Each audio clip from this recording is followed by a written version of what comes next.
आदिवासी अंचल से संसद तक अपनी आवाज बुलंद करने वाले उदयपुर सांसद डॉक्टर मन्नालाल रावत को भाजपा ने बड़ी जिम्मेदारी सौंपी है। भाजपा के राष्ट्रीय अध्यक्ष नितिन नबीन ने सोमवार को अपनी नई टीम का ऐलान करते हुए डॉक्टर मन्नालाल रावत को भाजपा अनुसूचित जनजाति मोर्चा का राष्ट्रीय अध्यक्ष नियुक्त किया। पार्टी की नई राष्ट्रीय टीम में रावत को मिली ये जिम्मेदारी दक्षिणी राजस्थान के साथ देश भर के आदिवासी समाज के लिहाज से महत्वपूर्ण मानी जा रही है। डॉक्टर मन्नालाल रावत लंबे समय से आदिवासी क्षेत्रों और जनजातीय समाज से जुड़े मुद्दों पर सक्रिय रहे हैं। आदिवासी शिक्षा, संस्कृति, परंपराओं, सामाजिक व्यवस्था और अधिकारों से जुड़े विषयों को वे लगातार प्रमुखता से उठाते रहे हैं। सांसद बनने के बाद भी उन्होंने संसद में जनजातीय क्षेत्रों से जुड़े कई मुद्दों को मजबूती से रखा। हाल ही में उन्होंने उदयपुर जिले के आदिवासी क्षेत्रों में एकलव्य मॉडल आवासीय विद्यालय खोलने की मांग भी उठाई थी। वहीं राजस्थान में समान नागरिक संहिता को लेकर भी उन्होंने आदिवासी समाज की पारंपरिक व्यवस्था और सांस्कृतिक पहचान को देखते हुए जनजातीय समुदाय को इससे अलग रखने की मांग रखी। डॉक्टर रावत की पहचान को और खास बनाता है। दक्षिणी राजस्थान के धरियावद क्षेत्र के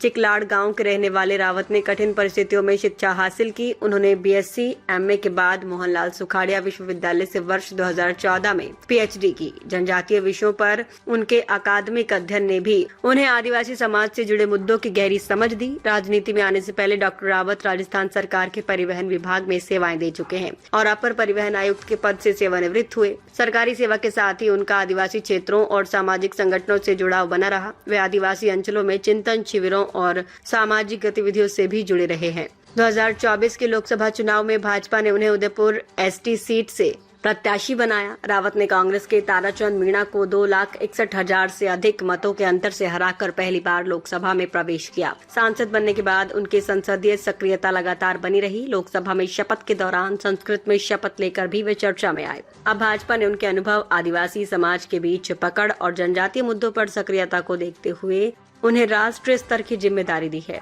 एसटी मोर्चा के राष्ट्रीय अध्यक्ष के रूप में डॉक्टर रावत के सामने अब देश भर के आदिवासी समाज के बीच संगठन को मजबूत करने, जनजातीय क्षेत्रों के स्थानीय मुद्दों को पार्टी के राष्ट्रीय मंच तक पहुंचाने और आदिवासी युवाओं को संगठन से जोड़ने की बड़ी जिम्मेदारी होगी। उदयपुर से शुरू हुआ उनका राजनीतिक सफर अब राष्ट्रीय स्तर पर आदिवासी समाज का नेतृत्व करने की नई भूमिका तक पहुँच गया है।